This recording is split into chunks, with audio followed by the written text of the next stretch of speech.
നീറ്റിന് വേണ്ടി പ്രിപ്പയർ ചെയ്യുന്ന കുട്ടികൾ മോഷൻ ഇൻ എ ലൈൻ എന്നുള്ള ചാപ്റ്ററിൽ നിന്നും എന്തൊക്കെ ടോപ്പിക്സ് ആണ് റിവൈസ് ചെയ്യേണ്ടതെന്ന് നമുക്ക് നോക്കാം. ഓക്കെ, ഏതെങ്കിലും ഒരു ഒബ്ജക്റ്റ് സ്ട്രൈറ്റ് ലൈനിൽ മൂവ് ചെയ്യുകയാണെങ്കിൽ ഈ ചാപ്റ്ററിൽ പഠിക്കുന്ന ഇക്വേഷൻസ് വെച്ച് വേണം അത് നമ്മൾ സോൾവ് ചെയ്യാൻ. ബേസിക് ആയിട്ട് തിങ്ക് ചെയ്താൽ ഈ ചാപ്റ്ററിൽ ആക്ച്വലി നമ്മൾ 5 വാക്കുകളെ കുറിച്ചാണ് സ്റ്റഡി ചെയ്യാൻ പോകുന്നത്. ഒന്ന് ഡിസ്റ്റൻസ്, ഒന്ന് ഡിസ്പ്ലേസ്മെന്റ്, ഒന്ന് സ്പീഡ്, ഒന്ന് വെലോസിറ്റി, ഒന്ന് ആക്സിലറേഷൻ. അപ്പൊ ഈ വാക്കുകളെ കുറിച്ച് ഏറ്റവും ബേസിക് ആയിട്ടുള്ള ചില കാര്യങ്ങൾ ഞാൻ നിങ്ങളോട് പറയാം. നിങ്ങൾ ചെറിയ ക്ലാസ് മുതൽ കേൾക്കാൻ തുടങ്ങിയതാണ്. ഡിസ്റ്റൻസ് എന്ന് പറഞ്ഞാൽ നമ്മൾ ട്രാവൽ ചെയ്യുന്ന പാത്തിന്റെ ലെങ്തിനെ പറയുന്ന പേരാണ് ഡിസ്റ്റൻസ്. അത് ചിലപ്പോൾ ഇങ്ങനെ ഒരു കർവ്ഡ് പാത്തിലായിരിക്കാം, ചിലപ്പോൾ സ്ട്രൈറ്റ് ലൈൻ പാത്തിലായിരിക്കാം. എങ്ങനെ തന്നെ ആയാലും നമ്മൾ ട്രാവൽ ചെയ്യുന്ന പാത്തിന്റെ ലെങ്തിനെ പറയുന്ന പേരാണ് ഡിസ്റ്റൻസ്. അപ്പൊ ഈ കേസിൽ ഇതാണ് സ്റ്റാർട്ടിംഗ് പോയിന്റ്, ഇതാണ് ഫിനിഷിംഗ് പോയിന്റ്. ഈ സ്റ്റാർട്ടിംഗ് പോയിന്റിൽ നിന്നും ഫിനിഷിംഗ് പോയിന്റിലേക്കുള്ള ഈ സ്ട്രൈറ്റ് ലൈൻ ഡിസ്റ്റൻസിനെ പറയുന്ന പേരാണ് ഡിസ്പ്ലേസ്മെന്റ്. അപ്പൊ ഇതാണ് ഏറ്റവും ഈ ഡിസ്റ്റൻസിന്റെ റേറ്റ് ഓഫ് ചേഞ്ചിനെ നമ്മൾ പറയുന്ന പേരാണ് സ്പീഡ്. അപ്പൊ നമുക്ക് സ്പീഡിന് v എന്ന ലെറ്റർ കൊടുക്കാമെങ്കിൽ നമുക്ക് ഡിസ്റ്റൻസ് ബൈ ടൈം എന്ന് ഇതിനെ എഴുതാം. പക്ഷെ ഇതൊരു 9th സ്റ്റാൻഡേർഡിൽ നമ്മൾ കേട്ടതാണ്. അപ്പൊ 11th സ്റ്റാൻഡേർഡിൽ ആകുമ്പോഴത്തേക്ക് ഇതിൽ എന്ത് മാറ്റമാണെന്ന് ചോദിച്ചാൽ 9th സ്റ്റാൻഡേർഡിലെല്ലാം നമ്മൾ പഠിക്കുമ്പോൾ ഡിസ്റ്റൻസ് ഒക്കെ ഒരു കോൺസ്റ്റന്റ് വാല്യൂ ആയിട്ടായിരിക്കും നമ്മൾ പഠിക്കുന്നത്. എപ്പോഴെങ്കിലും ഡിസ്റ്റൻസ് എന്ന് പറയുന്നത് ഒരു ഫംഗ്ഷൻ ഓഫ് ടൈം ആണെങ്കിൽ, C for example s is equal to 2t minus 4t square ആണെങ്കിൽ അപ്പോൾ ഒരിക്കലും നിങ്ങളോട് സ്പീഡ് കണ്ടുപിടിക്കാൻ പറഞ്ഞാൽ ഇതിനെ ടൈം കൊണ്ട് ഡിവൈഡ് ചെയ്യുക അല്ല വേണ്ടത്. അവിടെ ഒരു മാത്തമാറ്റിക്കൽ ഓപ്പറേഷൻ ആണ് നിങ്ങൾ ഉപയോഗിക്കേണ്ടത്, പേര് ഡിഫറൻസിയേഷൻ. അപ്പൊ ആക്ച്വലി ഇവിടെ ഡിസ്റ്റൻസ് എന്ന് പറയുന്നത് it is A function of time. അപ്പൊ ഈ കേസിൽ നിങ്ങൾ സ്പീഡ് കണ്ടുപിടിക്കുകയാണെങ്കിൽ ഇതിനെ ടൈം വെച്ച് ഡിഫറൻഷിയേറ്റ് ചെയ്യണം. അപ്പൊ ഈ കേസിൽ ഇതിനെ ടൈം വെച്ച് ഡിഫറൻഷിയേറ്റ് ചെയ്യുകയാണെങ്കിൽ വെലോസിറ്റിയുടെ വാല്യൂ എന്ന് പറയുന്നത് 2t യെ ഡിഫറൻഷിയേറ്റ് ചെയ്യുമ്പോൾ 2 കിട്ടും, മൈനസ് 4t സ്ക്വയർ, ടി സ്ക്വയറിനെ ഡിഫറൻഷിയേറ്റ് ചെയ്യുമ്പോൾ 2t കിട്ടും, അങ്ങനെ 8t എന്ന് കിട്ടും. അതായത് when distance is a function of time, then velocity is the rate of change of distance അഥവാ ds by dt ആണ് നിങ്ങൾ കണ്ടുപിടിക്കേണ്ടത്. അപ്പോ ഇതാണ് ബേസിക് ആയിട്ട് സ്പീഡിനെ കുറിച്ച് നിങ്ങളോട് സംസാരിക്കാനുള്ളത്. ഇതേപോലെ തന്നെയാണ് വെലോസിറ്റിയെ കുറിച്ച് നിങ്ങളോട് പറയാനുള്ളത്. വെലോസിറ്റിയെ കുറിച്ച് പറയുകയാണെങ്കിൽ ഈ ഡിസ്റ്റൻസിന്റെ സ്ഥാനത്ത് ഡിസ്പ്ലേസ്മെന്റ് വരികയാണെങ്കിൽ റേറ്റ് ഓഫ് ചേഞ്ച് ഓഫ് ഡിസ്പ്ലേസ്മെന്റിനെ പറയുന്ന പേരാണ് velocity.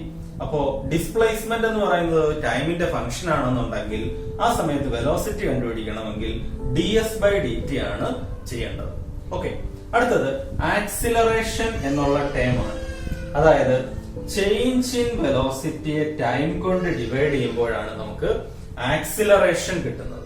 In case final velocity എന്ന് പറയുന്ന ഇനിഷ്യൽ വെലോസിറ്റിയേക്കാൾ കുറവാണെങ്കിൽ ആക്സിലറേഷന്റെ വാല്യൂ നെഗറ്റീവ് ആയിരിക്കും. അതിന്റെ പേരാണ് റിട്ടാർഡേഷൻ.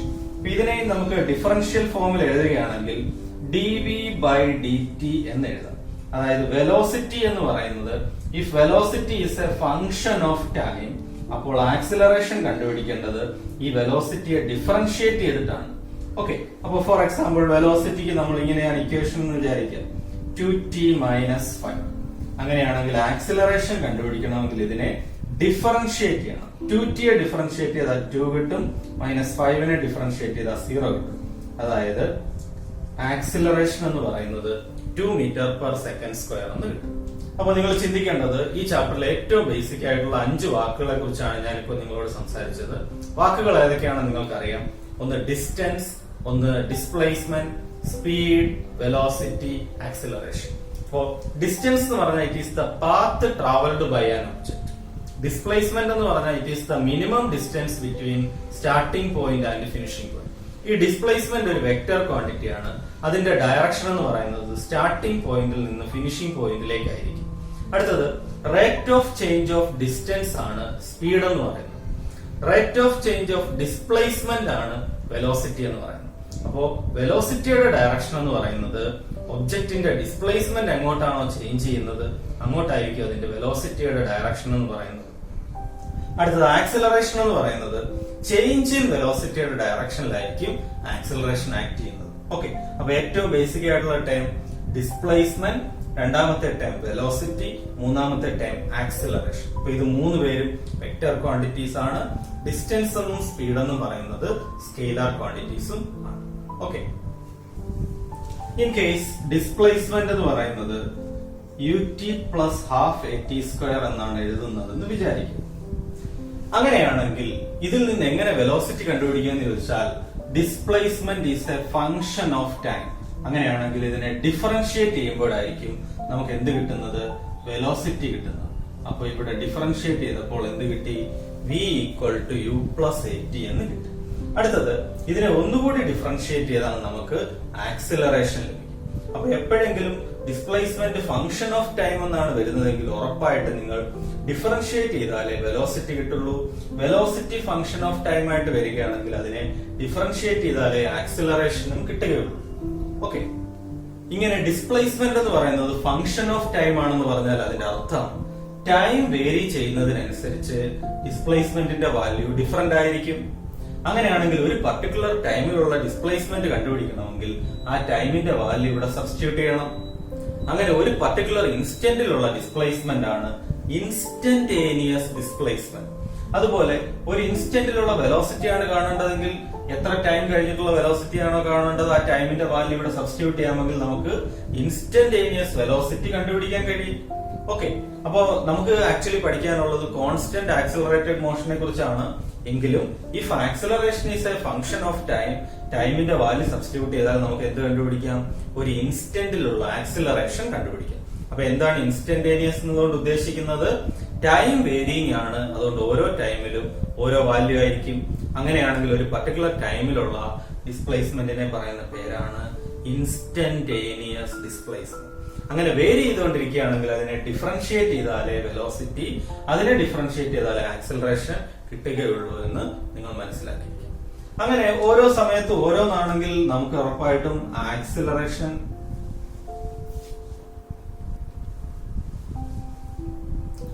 അങ്ങനെ ടൈം വേരി ചെയ്യുന്നതിനനുസരിച്ച് ഡിസ്പ്ലേസ്മെന്റ് മാറുന്നുണ്ടെങ്കിൽ നമുക്കൊരിക്കലും കോൺസ്റ്റന്റ് ആയിട്ടൊന്നും ഡീൽ ചെയ്യാൻ പറ്റാതെ വരും.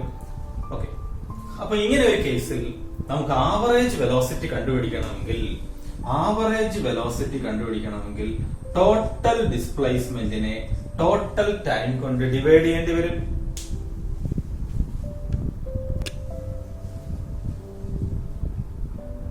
അപ്പൊ നമുക്കറിയാം കോൺസ്റ്റന്റ് ആയിട്ടുള്ള വെലോസിറ്റിയിൽ നമുക്ക് ഒരിക്കലും നമ്മുടെ റോഡിലൂടെ ട്രാവൽ ചെയ്യാൻ പറ്റില്ല എന്ന്. അപ്പൊ ഉറപ്പായിട്ടും നമുക്ക് അവസാനം ആവറേജ് എടുക്കേണ്ടതായിട്ട് വരും. എങ്ങനെയാണ് ആവറേജ് വെലോസിറ്റി കണ്ടുപിടിക്കുന്നതെന്ന് ചോദിച്ചാൽ പറയണം average velocity equal to total displacement by total time. അങ്ങനെയാണെങ്കിൽ നമ്മുടെ ഒബ്ജക്റ്റ് മൂവ് ചെയ്യുന്നത് പല സെഗ്മെന്റ്സ് ആയിട്ടാണെന്ന് വിചാരിക്കുക. S1, S2, S3. ഈ S1 ഡിസ്റ്റൻസ് ട്രാവൽ ചെയ്യാൻ എടുത്ത ടൈം T1 ആണ്.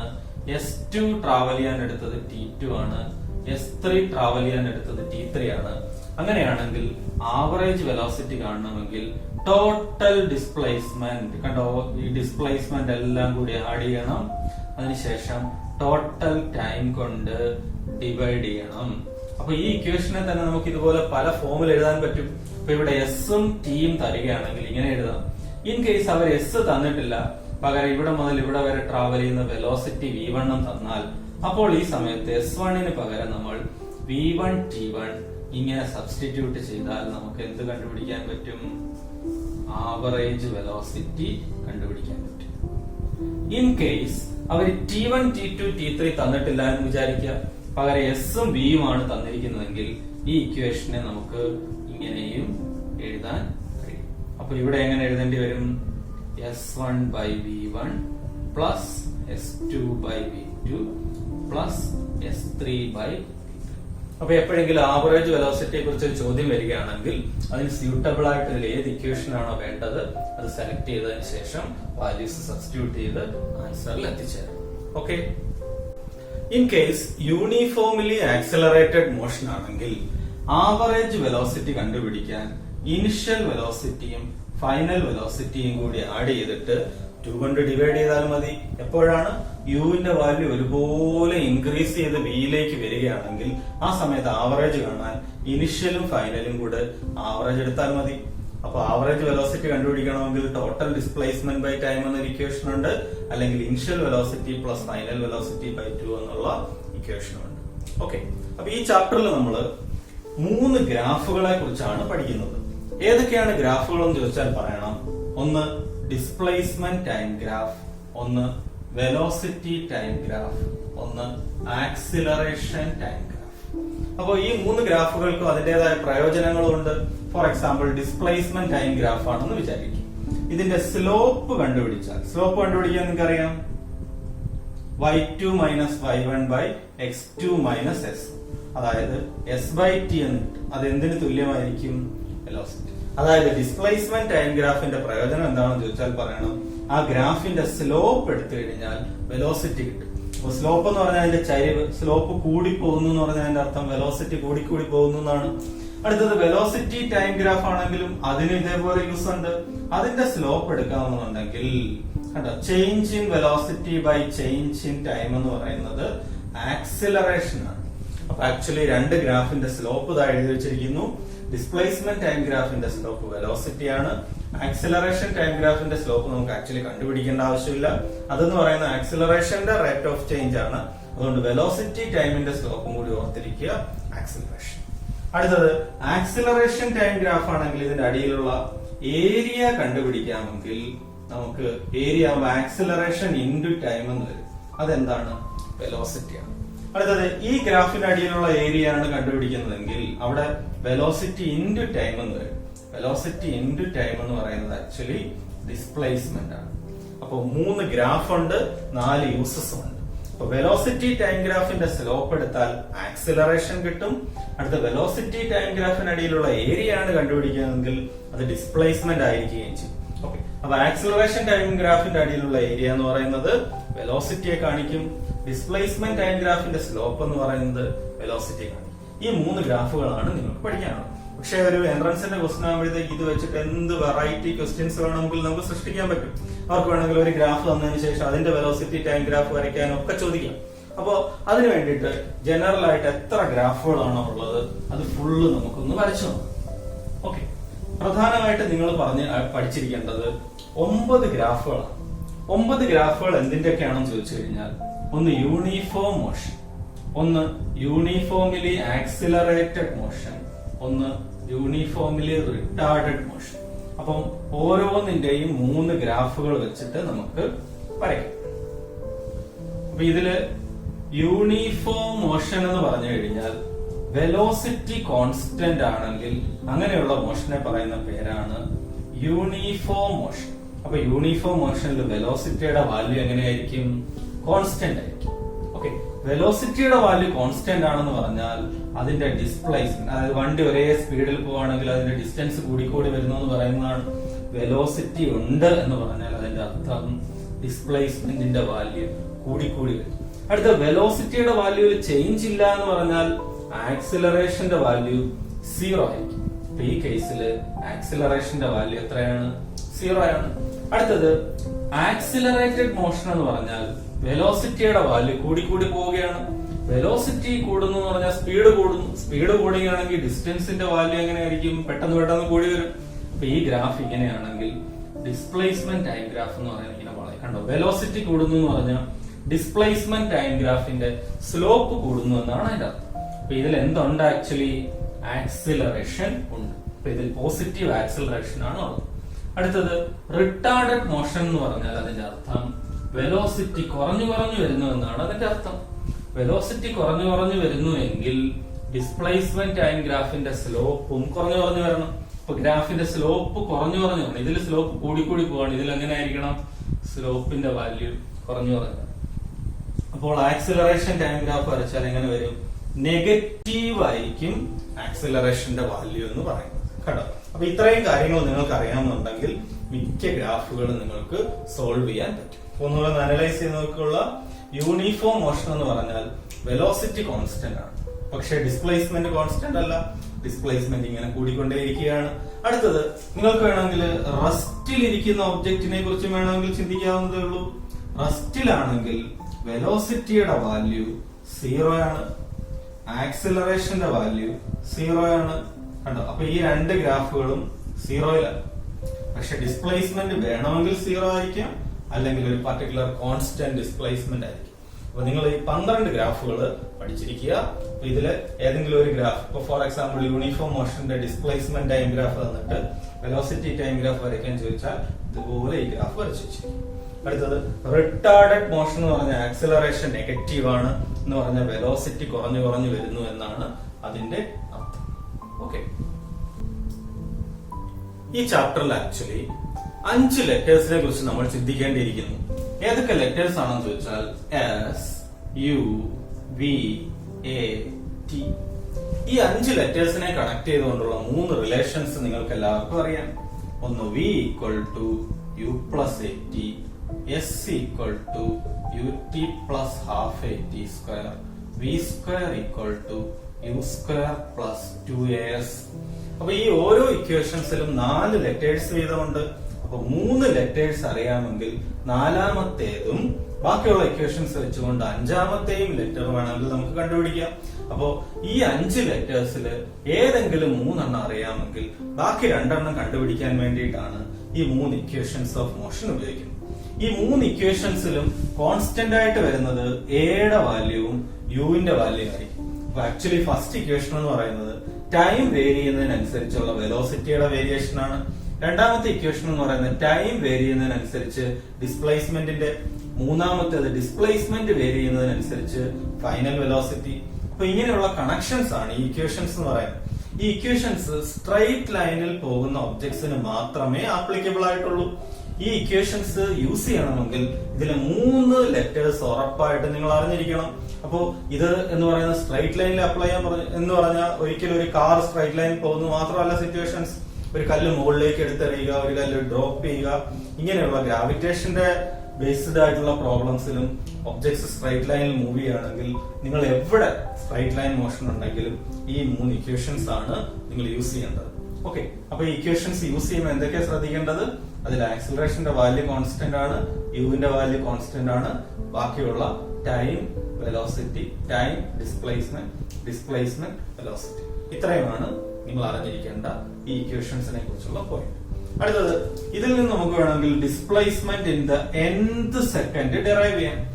nth സെക്കൻഡിലെ ഡിസ്പ്ലേസ്മെന്റ് എന്താണെന്ന് ചോദിച്ചാൽ നിങ്ങൾ പറയണം 10th സെക്കൻഡിൽ വേണമെങ്കിൽ 10 സെക്കൻഡിൽ ട്രാവൽ ചെയ്തതിൽ നിന്നും 9 സെക്കൻഡിൽ ട്രാവൽ ചെയ്ത് മൈനസ് ചെയ്യുമ്പോൾ നമുക്ക് എത്രയാണോ കിട്ടുന്നത് അതിന്റെ വാല്യൂ നിങ്ങൾ പഠിച്ചു വെച്ചിരിക്കണം. U plus a into n minus half. n ആണ്. അപ്പൊ 10th സെക്കൻഡിൽ വേണമെങ്കിൽ 10 minus half into acceleration plus u. ഇങ്ങനെയാണ് nth സെക്കൻഡിലുള്ള ഡിസ്പ്ലേസ്മെന്റ് നമ്മൾ കണ്ടുപിടിക്കുന്നത്. ഓക്കെ, ഈ ഇക്വേഷൻസ് ഓഫ് മോഷൻ ഫ്രീ ഫോളിന്റെ കേസിൽ എങ്ങനെ എഴുതാമെന്ന് നോക്കാം. ഫ്രീ ഫോൾ എന്ന് പറഞ്ഞാൽ അതിന്റെ അർത്ഥം ഇനിഷ്യൽ വെലോസിറ്റി 0 ആണ്, ആക്സിലറേഷന്റെ വാല്യൂ g ആണ്. അങ്ങനെയാണെങ്കിൽ ഫ്രീ ഫോളിൽ ഫൈനൽ വെലോസിറ്റി കാണാൻ u പ്ലസ് 80. അടുത്തത് s ഈക്വൽ ടു u 0 ആയതുകൊണ്ട് ഹാഫ് gt സ്ക്വയർ. അടുത്തത് v square equal to u square plus 2g. s എന്ന് പറയുന്നത് ഹൈറ്റ് അല്ലെങ്കിൽ ഡിസ്പ്ലേസ്മെന്റ്. ഇതാണ് ഫ്രീ ഫോൾ എന്ന ഏതെങ്കിലും പ്രോബ്ലത്തിൽ വന്നു കഴിഞ്ഞാൽ ടൈമും ഫൈനൽ വെലോസിറ്റിയും തമ്മിലുള്ള കണക്ഷൻ, ടൈമും ഡിസ്പ്ലേസ്മെന്റും തമ്മിലുള്ള കണക്ഷൻ, ഡിസ്പ്ലേസ്മെന്റും വെലോസിറ്റിയും തമ്മിലുള്ള കണക്ഷൻ. ഓക്കെ, ഇനി in case object throwing upward എന്നാണെങ്കിൽ ഇതിൽ മാറ്റമുണ്ട്. അപ്വേർഡ് ആണെങ്കിൽ ഇനിഷ്യൽ വെലോസിറ്റി ഉണ്ട്. അപ്പൊ ഇനിഷ്യൽ വെലോസിറ്റിയുടെ ഡയറക്ഷൻ മുകളിലേക്ക് അറിയുന്നു. അപ്പൊ എപ്പോഴും ആക്സിലറേഷന്റെ വാല്യൂ മൈനസ് ജി എന്ന് എഴുതാം. അപ്പൊ എപ്പോഴെങ്കിലും ഒരു ഒബ്ജക്റ്റിനെ മുകളിലേക്ക് ത്രോ ചെയ്യുകയാണെങ്കിൽ ആക്സിലറേഷന് മൈനസ് ജി, യുവിന് പോസിറ്റീവ് വാല്യൂ. അടുത്തത് ഫൈനൽ വെലോസിറ്റി, ടോപ്പ് മോസ്റ്റ് പോയിന്റിലെ വെലോസിറ്റി 0 ആണ്. അപ്പൊ ഇക്വേഷൻ എങ്ങനെ എഴുതാം? U minus g t. അടുത്തത് ഇതെങ്ങനെ എഴുതാം? S equal to u t minus half g t. ഇതെങ്ങനെ എഴുതാം? 0 square equal to minus 2gs. എസിന് പകരം h എന്ന് എഴുതിയാൽ ഹൈറ്റ് ആയിട്ട് നിങ്ങൾക്ക് പെട്ടെന്ന് മനസ്സിലാക്കാൻ പറ്റും. അപ്പോ ഒരു ഒബ്ജക്റ്റ് ഫ്രീ ആയിട്ട് ഫോളോ ചെയ്യുകയാണെങ്കിൽ യുവിന് 0 എന്നും എക്ക് ജി എന്നും കൊടുക്കുക. അടുത്തത് ഇൻ കേസ് നിങ്ങൾ ഒരു ഒബ്ജക്റ്റിനെ മുകളിലേക്ക് ത്രോ ചെയ്യുകയാണെങ്കിൽ യുവിന് പോസിറ്റീവ്, അപ്പ് എന്നുള്ളതിന് പ്ലസ് എന്ന് കൊടുക്കുകയാണെങ്കിൽ ഡൗൺ എന്നുള്ളതിന് മൈനസ് കൂടി കൊടുക്കാൻ മറക്കരുത്. ഇല്ലെങ്കിൽ നിങ്ങൾ ഇത് വെച്ച് കാൽക്കുലേറ്റ് ചെയ്യുമ്പോൾ ടൈമിനൊക്കെ നെഗറ്റീവ് വാല്യൂ ഒക്കെ വരാനുള്ള ചാൻസ്. ഓക്കെ, അടുത്ത നിങ്ങൾ സ്റ്റോപ്പിംഗ് ഡിസ്റ്റൻസ് എന്നുള്ള വേർഡ് എന്താണെന്ന് അറിഞ്ഞിരിക്കണം. ഇപ്പൊ ഒരു കാറിൽ ഇങ്ങനെ ട്രാവൽ ചെയ്യുന്നു, പെട്ടെന്ന് ഒരാൾ കുറുക്കിയാടുന്നു, നമ്മൾ ബ്രേക്ക് ചവിടുന്നു. പക്ഷെ നമുക്കറിയാം ബ്രേക്ക് ചവിട്ടി അതേ സ്ഥലത്ത് ഒരിക്കലും കാർ നിൽക്കില്ല, കുറച്ചുകൂടി ട്രാവൽ ചെയ്തതിനു ശേഷം മാത്രമേ അത് സ്റ്റോപ്പ് ചെയ്യുകയുള്ളൂ. അപ്പോ ഈ കേസിൽ ബ്രേക്ക് അപ്ലൈ ചെയ്തതിന് ശേഷം കാർ എത്ര ദൂരമാണോ ട്രാവൽ ചെയ്തത് അതിന്റെ പേര് സ്റ്റോപ്പിംഗ് ഡിസ്റ്റൻസ് എന്നാണ്. അപ്പോ സ്റ്റോപ്പിംഗ് ഡിസ്റ്റൻസ് കാണണമെങ്കിലും നമ്മുടെ ഈ ഇക്വേഷൻസ് ഓഫ് മോഷനിലെ 2 ഇക്വേഷൻസിൽ എസ് എന്ന് കിടപ്പുണ്ട്. ആ 2 ഇക്വേഷൻസിൽ ഏതെങ്കിലും ഉപയോഗിച്ചുകൊണ്ടായിരിക്കും സ്റ്റോപ്പിംഗ് ഡിസ്റ്റൻസ് കണ്ടുപിടിക്കുന്നത്. പിന്നെ നിങ്ങൾ അറിഞ്ഞിരിക്കേണ്ട മറ്റൊരു വാക്കാണ് റിയാക്ഷൻ ടൈം. ഇപ്പോൾ ഫോർ എക്സാമ്പിൾ നമ്മൾ പെട്ടെന്ന് കണ്ണിലേക്ക് പെട്ടെന്ന് കണ്ണടയും. അപ്പൊ കണ്ണടയ്ക്കാൻ നമ്മൾ എത്ര സമയമാണ് എടുത്തത് അതാണ് നമ്മുടെ റിയാക്ഷൻ ടൈം എന്ന് പറയുന്നത്. അതുപോലെ കൈ ഇപ്പം തീയിലേക്ക് ഇങ്ങനെ വയ്ക്കും, പെട്ടെന്ന് നമ്മളിങ്ങനെ, സോ അതിനിടയ്ക്ക് ഒരു ടൈം ഉണ്ട്. അപ്പൊ നമ്മളിപ്പോ കാറിൽ ഇങ്ങനെ സ്പീഡിൽ പോകുമ്പോൾ പെട്ടെന്ന് ഒരു കുട്ടി കുറുക്കിയാണ് നമ്മൾ ബ്രേക്ക് അപ്ലൈ ചെയ്യുന്നതിനും നമ്മൾ അപ്പൊ ആ ചിന്തിക്കാൻ വേണ്ടി നമ്മൾ എടുക്കുന്ന ആ ഒരു സമയമുണ്ട്, അതിന്റെ പേരാണ് റിയാക്ഷൻ ടൈം എന്ന് പറയുന്നത്. ഇവിടുത്തെ റിയാക്ഷൻ ടൈം എന്ന് പറഞ്ഞാൽ നമുക്ക് ക്വിക്കായിട്ട് റെസ്പോണ്ട് ചെയ്യേണ്ട സിറ്റുവേഷൻസിൽ നമ്മൾ അത് റെസ്പോണ്ട് ചെയ്യാൻ വേണ്ടി എത്ര സമയമാണോ എടുക്കുന്നത് അതിനെ പറയുന്ന പേരാണ് റിയാക്ഷൻ ടൈം. ഇപ്പൊ ഒരു ബോൾ നമ്മുടെ നേരെ വരുന്നു, നമ്മൾ ബാറ്റ് വെച്ച് അതിനെ അടിക്കുന്നു. ആ ബോൾ ബാറ്റിൽ എത്തുന്നതിന് മുമ്പ് നമുക്ക് എത്ര സമയമാണോ ലഭിക്കുന്നത്. ഓക്കെ, അപ്പൊ നമുക്ക് ഇങ്ങനെ ക്വിക്കായിട്ട് ഡിസിഷൻ എടുക്കേണ്ട ഒരുപാട് സിറ്റുവേഷൻസ് വരും. എന്തായാലും നമ്മുടെ ഇക്വേഷൻസ് ഓഫ് മോഷനിൽ 2 എണ്ണത്തിൽ ടൈം വന്നിട്ടുണ്ട്. ആ ഇക്വേഷൻസിൽ വാല്യൂ സബ്സ്റ്റിറ്റ്യൂട്ട് ചെയ്തിട്ട് വേണം റിയാക്ഷൻ ടൈമും കണ്ടുപിടിക്കാൻ. അപ്പൊ ഈ ചാപ്റ്ററിലെ മറ്റൊരു പ്രധാന പോയിന്റ് എന്ന് പറയുന്നത് റിലേറ്റീവ് വെലോസിറ്റി എന്നുള്ള ടോപ്പിക്കാണ്. അതായത് നമ്മൾ ഇതുവരെ പഠിച്ച ഇക്വേഷൻസിലെല്ലാം ഒരു ഒബ്ജക്റ്റിന്റെ വെലോസിറ്റി സബ്സ്റ്റിറ്റ്യൂട്ട് ചെയ്യാനുള്ള പ്രൊവിഷനേ ഉള്ളൂ. ഇപ്പൊ നമ്മുടെ കയ്യില് 2 ഒബ്ജക്ട്സ് ഉണ്ടെന്ന് വിചാരിക്കുക, എയും ബി. ഇതിന്റെ വെലോസിറ്റി വി എ. ഇതിൽ ഒരെണ്ണം റെസ്റ്റിലാണെങ്കിൽ അടുത്തതിന്റെ വെലോസിറ്റി എത്രയായിരിക്കും എന്ന് നമുക്ക് വേണമെങ്കിൽ ചിന്തിച്ചെടുക്കാൻ പറ്റും. ആ ടോപ്പിക്കാണ് ആക്ച്വലി റിലേറ്റീവ് വെലോസിറ്റി എന്നതുകൊണ്ട് അപ്പിയർ ചെയ്യുന്നത്. അപ്പൊ നിങ്ങൾ ഓർത്ത് വെച്ചിരിക്കേണ്ടത് relative velocity of b with respect to a എന്ന് പറയുന്നത് v B minus V a ആയിരിക്കും. Relative velocity, okay, velocity of b with respect to a. അങ്ങനെയാണെങ്കിൽ velocity of a with respect to b ചോദിച്ചാൽ എന്ത് എഴുതണം? V a minus v b എന്ന് എഴുതണം. നിങ്ങൾക്കറിയാം വെലോസിറ്റി ഒരു വെക്ടർ ക്വാണ്ടിറ്റി ആണ്. അതുകൊണ്ട് ഇവിടെ ഇപ്പൊ റൈറ്റിലേക്ക് കൊടുത്തിരിക്കുന്നതിന് പ്ലസ് എന്നുള്ള രീതിയിലാണ് ഇക്വേഷൻ ഫ്രെയിം ചെയ്തിരിക്കുന്നത്. അപ്പൊ ഇതിൽ ഏതെങ്കിലും ഒരു വെലോസിറ്റി തിരിയുകയാണെങ്കിൽ നിങ്ങൾ ഇതിന്റെ ഇക്വേഷനിൽ മൈനസ് കൂടി സബ്സ്റ്റിറ്റ്യൂട്ട് ചെയ്യാൻ മറക്കരുത്. ഫോർ എക്സാമ്പിൾ എ എന്ന ഒബ്ജക്ട് 60 km/h ഫ്രണ്ടിലേക്കും ബി എന്ന ഒബ്ജക്ട് 40 km/h ബാക്കിലേക്കും വരികയാണെങ്കിൽ what is the velocity of b with respect to a എന്ന് ചോദിച്ചാൽ പറയണം വി ബി മൈനസ് വി. ഒരിക്കലും 40 മൈനസ് 60 എടുക്കരുത്. അപ്പൊ റൈറ്റിലേക്കുള്ളതിന് പ്ലസ് എന്ന് കൊടുത്താൽ ലെഫ്റ്റിലേക്കുള്ളതിന് മൈനസ് കൊടുക്കും. അപ്പൊ ഇതില് relative velocity of b with respect to a എന്ന് പറയുന്നത് minus 40. Velocity of b minus velocity of, so velocity of b with respect to a എന്ന് പറയുന്നത് ഈ കേസില് മൈനസ് 100 എന്ന് വരും. ഓക്കെ, അപ്പൊ റിലേറ്റീവ് വെലോസിറ്റിയുടെ പ്രോബ്ലം വരികയാണെങ്കിൽ നിങ്ങൾക്ക് ചിന്തിക്കേണ്ടത് ഒരു ഒബ്ജക്ട് റെസ്റ്റിൽ ഇരിക്കുമ്പോൾ മറ്റു ഒബ്ജക്ട് എത്ര മൂവ് ചെയ്യുന്നു എന്ന് കാണിക്കുന്ന ഫിസിക്സിലെ ടേം ആണ് റിലേറ്റീവ് വെലോസിറ്റി എന്ന് പറയുന്നത്. അതിന്റെ ഏറ്റവും ബേസിക് ആയിട്ടുള്ള equation V relative equal to V B minus V A എന്നാണ്.